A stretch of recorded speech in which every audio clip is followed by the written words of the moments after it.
You're listening to the Really Useful Podcast. This is the tech podcast for technophobes from makeuseof.com.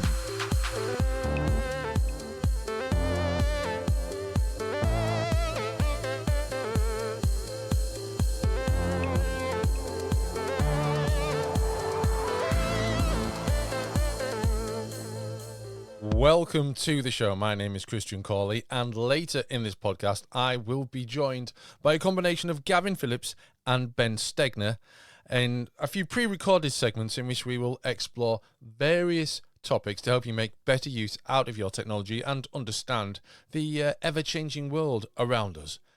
So there's no news in this week's Really Useful Podcast, so we're basically just going to go straight into this week's collection of topics. Now, as a little preview, we're going to be looking at Windows XP mode, we're going to be looking at online dating, and we'll also be looking at NFTs and their value or otherwise. Joining me, as mentioned, are Gavin Phillips and Ben Stegner. Let's kick off.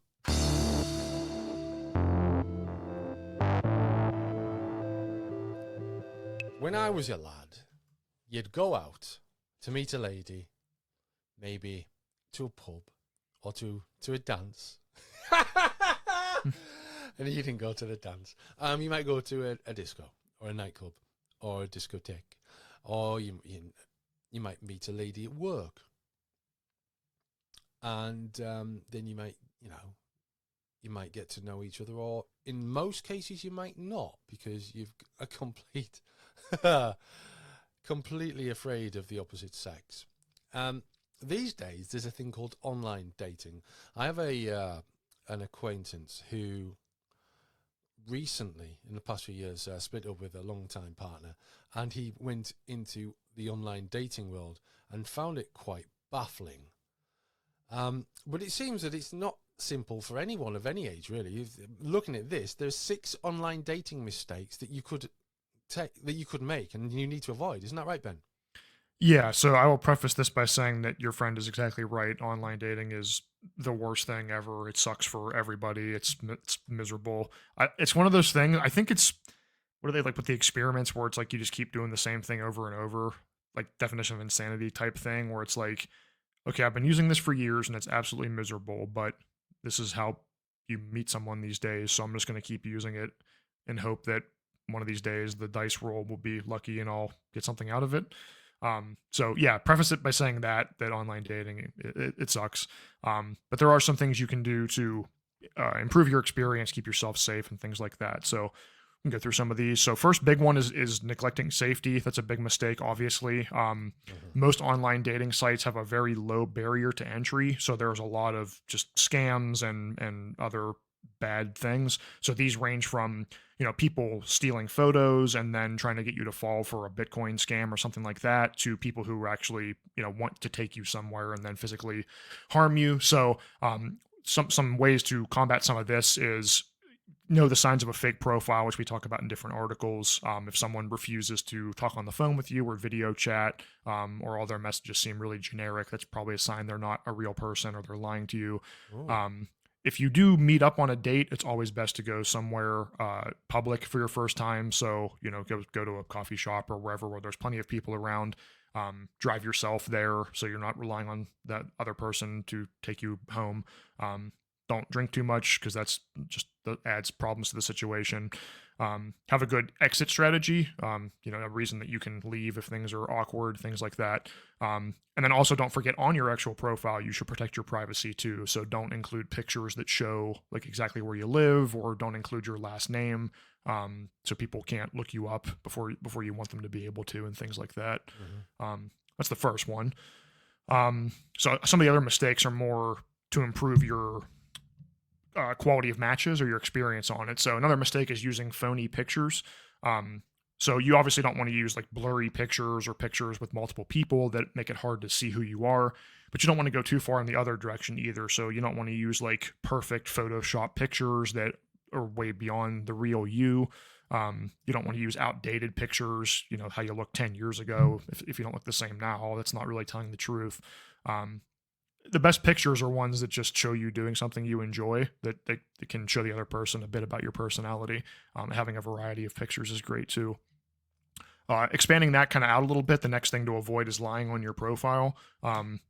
Don't lie about the basics, claiming that you're thinner than you are, or claiming that you're taller than you are, or that you enjoy X activity, even if you've never really used it. Obviously that stuff might help you match with someone, but then it's going to fall apart when they meet you, and lying isn't a good foundation for any relationship, obviously.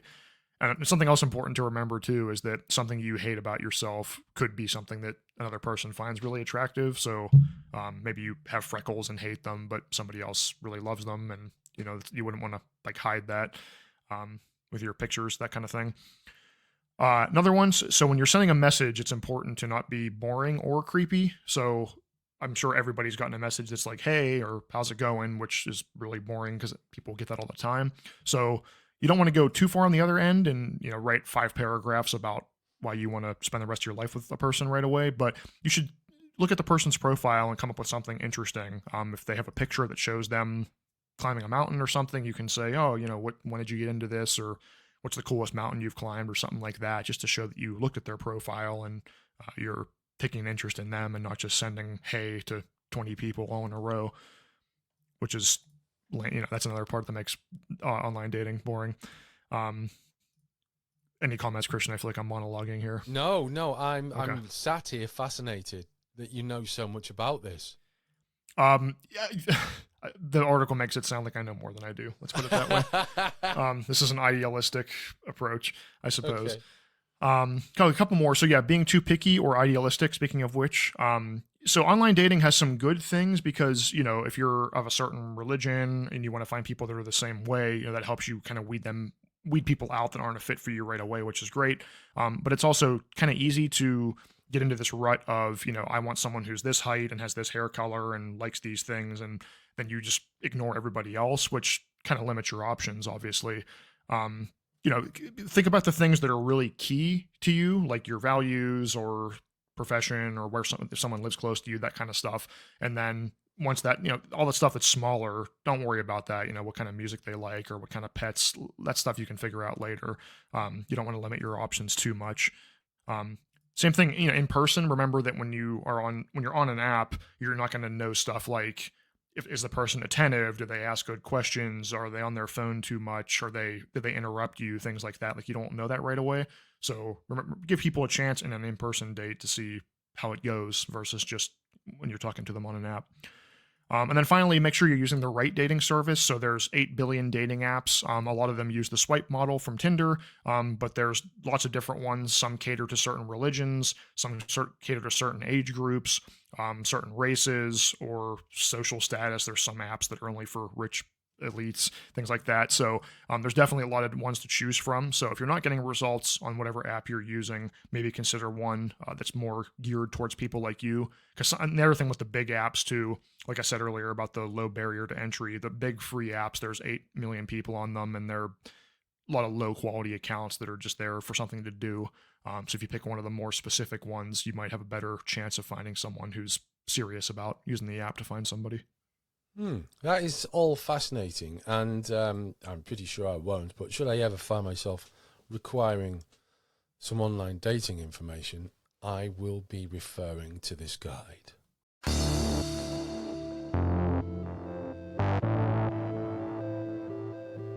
Now, Gavin, Windows XP was a very popular operating system. I remember when I joined the NHS 19 years ago, good Lord, nearly 20 years ago, we were using Windows XP very happily, and then along came the Vista rollout, and soon after that, we were using Windows XP very happily. And then I changed jobs and worked for a software support company in around 2007, 2008, and we were using Windows XP very happily. It's had some longevity as Windows XP, hasn't it? And now we can download it. Yeah, it's quite cool actually. This, you can download and install Windows XP for free, but you have to run it in a virtual machine. And for most people, getting hold of a copy of Windows XP actually isn't the easiest thing to do these days, really. Despite there being millions of computers around the world still running it, for better or worse. And the reasons for that really vary quite a lot. It's usually, systems that have been built on XP that the level of difficulty is such to overhaul the entire system would cause so much disruption. It's easier to keep running XP, and I imagine paying Microsoft something to at least provide some sort of security update type schedule, but who knows. So what you do, there's a link on the article that this discussion is about, and you download what's called the Windows XP mode virtual hard disk, and this is an official Microsoft product. Unfortunately, they don't actually even provide a download link for this anymore. However, we do have one that is tried, tested, virus, malware free. And so you download this, the virtual hard disk, and there's a few steps on the website. So you have to extract some files and convert them into a different format. And once you've done this, you can take this converted file and stick it into a virtual machine on your system. And so a virtual machine is a type of software that you can install on Windows, Mac OS and Linux, and it allows you to effectively run say another operating system on top of yours without the hoo-ha of having to find a disk and install it and all this sort of stuff. So once you do install it on the virtual machine, you're guided nicely into Windows XP completely for free. So you have to open VirtualBox, create the virtual machine. You have to set the Microsoft Windows version, add the virtual hard disk, and there's a bunch of other steps. I'm not going to go through them all because there are quite a few. But the result is a fully functioning version of Windows XP, which is really good. How much use you actually have out of Windows XP these days, I don't know. I've actually used it myself to run old video games for a period. And how well does that go? It's hit and miss. Okay. I couldn't get a copy of Premiere Manager 98 running on my computer, so I put it into the Windows XP mode virtual machine, and it got up and running. The only issue I had was that I couldn't save the game, which was very frustrating. But it did allow me to relive the glory years of the 1998 Premier League, so that's well worth it. Definitely. Just something I want to ask, and it's a little bit nerdy. You say it's got Windows XP mode. Is it actually the Windows XP thing extracted from Windows 7? It is, yeah, right. That's exactly it. So Windows 7, as you said, used to have Windows XP mode built into it, which launched effectively it was like a virtual machine built into it, wasn't it? Yeah. That it launched itself, and you didn't have to faff around with installing your own software. And this is it. It's extracted from that. It's available for download via a link on our website, makeuseof.com, and all the steps are there from top to bottom, including how to configure your internet connection so that you can use the internet within Windows XP as well.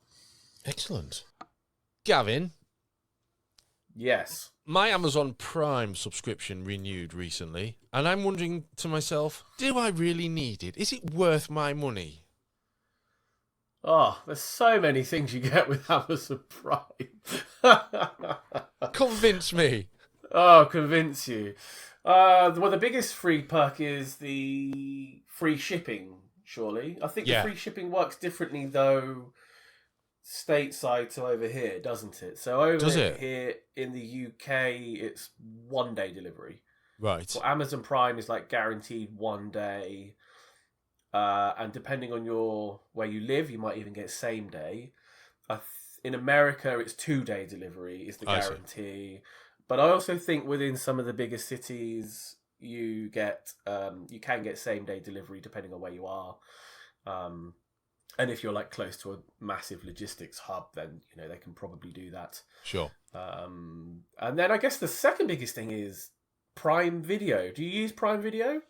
We use Prime Video quite a lot, especially this month because they've made all the Bond movies free again for Bond's 60th anniversary. So they were initially free, then they went to, apart from No Time to Die, they went to like, you have to pay to rent this, but they've gone free again this month, October 2022.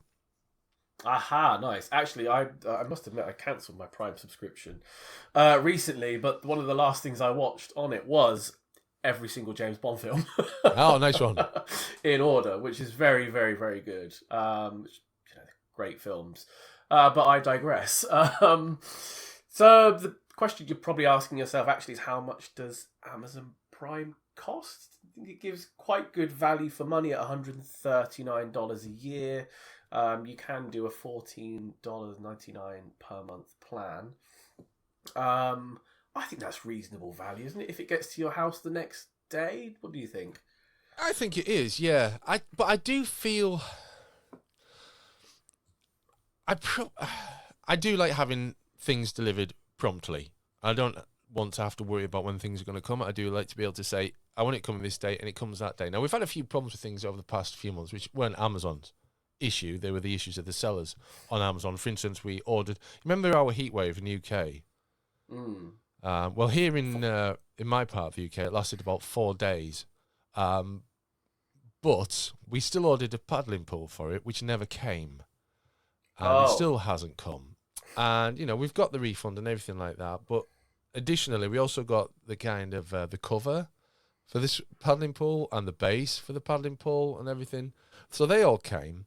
And the point is, while it was easy to sort out the refund and all that sort of thing, it isn't necessarily the case that when you say, when you request, when you order something and you say, you expect it's going to come on, a specific day, that it's going to come on that day, or even that it's going to ever come at all. And additionally, I do feel a bit aggrieved that there are other parts of Amazon that aren't included in Amazon Prime. For instance, Amazon Music. And I do feel as if that should be included, and I pay separate for that. And sometimes I wish I didn't, but on the other hand, for a quiet life from the children having their own source of music, it's a better option that way.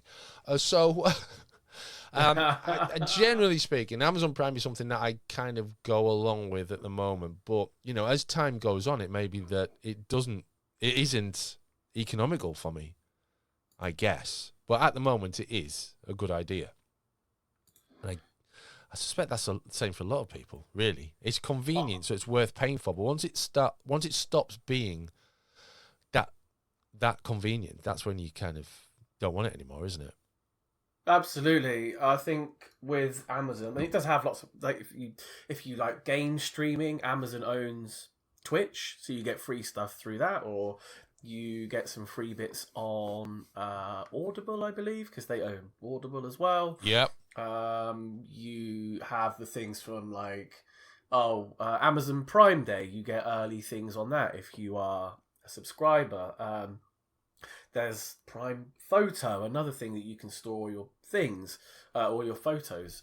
But I think the key thing with Amazon is actually, like you said, weighing up every now and then if you're getting absolute value from the subscription. Because there's been a few cases, and this is one of the reasons why I stopped subscribing to Amazon Primes, because every now and then you think, this is going to arrive in one day.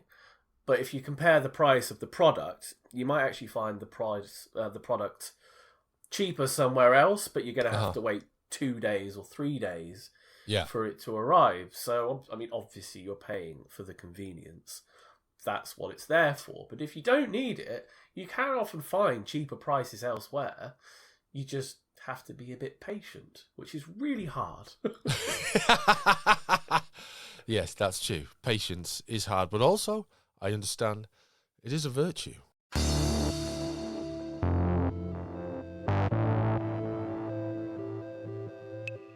NFTs, non-fungible tokens. are one of those things in the world of tech that need constant explanation, not least to me.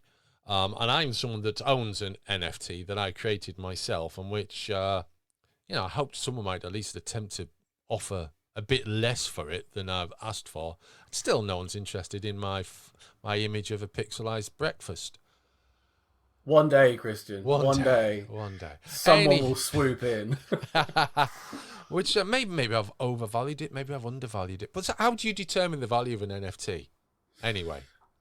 It's quite a good question. There's a few sort of different ways you can look at it, but I think the best way is to look at the valuation methods as sort of as a whole. So NFT value comes from, say, four sort of main areas, one of which is rarity. Each NFT that is created has a level of rarity. You know, how unique is this NFT? And that's sort of similar to how rare or unique pieces of art are and that sort of stuff. So that can give you some information on their value. The second thing is what can the NFT actually be used for? So while most NFTs are typically just used as, a piece of art that you just look at on your screen or whatever, we're seeing more and more use of NFTs in wider sort of ecosystems, and this is getting into some of the metaverse stuff, which we won't delve into today because it can get awfully complicated. But for example, you might buy an NFT and then you may be able to use it within a game, or you might be able to put it on another website with part of a collection, and you might be able to earn money from people viewing your collection of NFTs. There's quite a lot of different uses like this.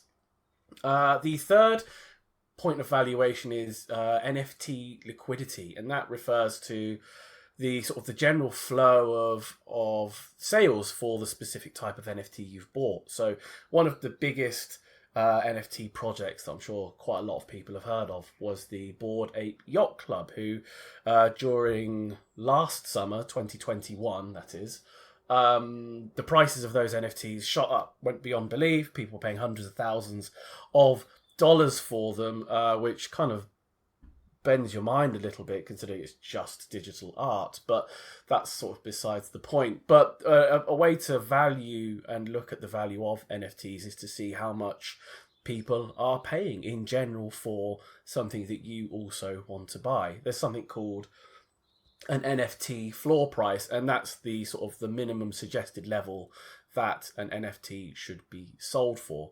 And the fourth thing that you should always consider is who's behind the NFT project.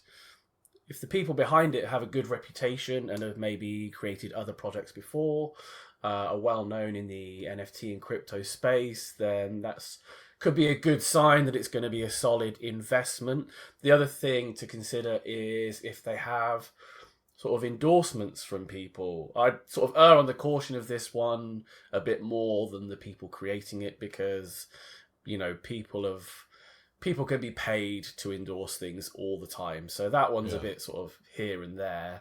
But then some people have bought into NFTs of their own accord. So you just have to sort of weigh it up. There was the thing actually with the Bored Ape Yacht Club where I think it was Paris Hilton and Jimmy Kimmel or someone like that discussing their, £250,000 NFT projects on his chat show.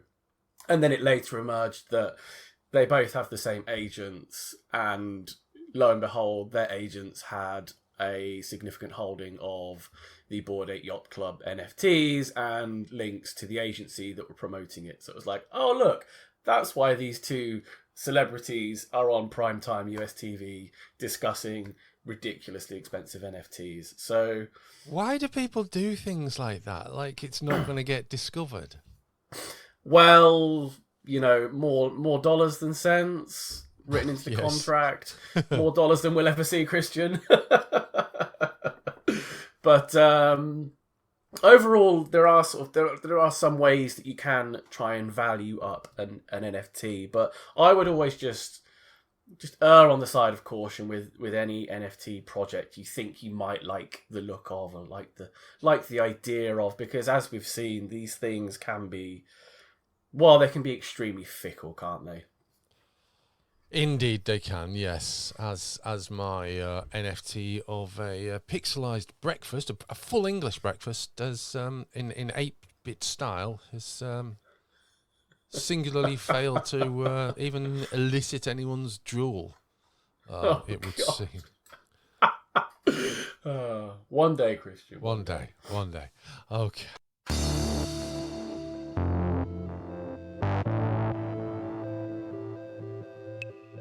Well, that brings us to the end of this week's really useful podcast. Next week's show, I'll be joined by either Ben Stegner or Gavin Phillips, actually for a full show, and we will be discussing the latest tech news that matters to you, along with tips and tricks to help you make the best use of your technology. If there is anything in this week's show that you think would help or benefit a friend, relative, colleague, let them know. And if you have any suggestions for the show, please get in touch with us through makeuseof.com, through Facebook, or through Twitter. You'll find the links in the show notes. Thanks a lot for listening, and we'll be back next time. Goodbye.